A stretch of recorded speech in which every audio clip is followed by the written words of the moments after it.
In the name of Allah, the Merciful, the Compassionate, welcome back our new video. I hope you are well. If you want add English vocabulary word in your life, then you must subscribe to this channel. So I am excited to talk about the topic some important English vocabulary words with Urdu meanings. बिस्मिल्लाहिर्रहमानिर्रहीम। उम्मीद है आप खैरियत व आफियत के साथ होंगे। मैं शहजाद मुनीर इस वीडियो में आपको खुशामदीद कहता हूँ। अगर आप चाहते हैं कि आपकी लाइफ में डेली इंग्लिश वोकैबुलरी ऐड हो तो आप इस चैनल को लाजमी सब्सक्राइब कर लीजिएगा और वीडियो को एंड तक जरूर देखिएगा। तो चलते हैं वीडियो की जानिब। नंबर 1 है हमारे पास ऑब्स्टेकल, रुकावट।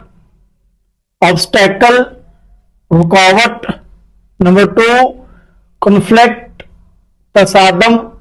कॉन्फ्लिक्ट, तसादम। नंबर 3 इशू, मसला। इशू, मसला। नंबर 4 हर्डल, रुकावट। हर्डल, रुकावट।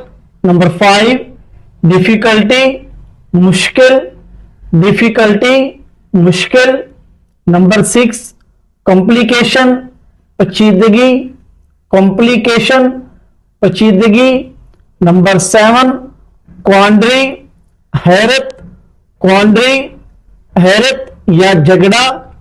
नंबर 8 डलीमा, दो रुखा। डलीमा, दो रुखा यानी दो रुख वाला। नंबर 9 सेटबैक, पसमानदगी। सेटबैक, पसमानदगी। नंबर 10 एनालाइज, तज्जिया करना। एनालाइज, तज्जिया करना। उम्मीद है ये वीडियो आपको पसंद आई होगी। Thanks for watching.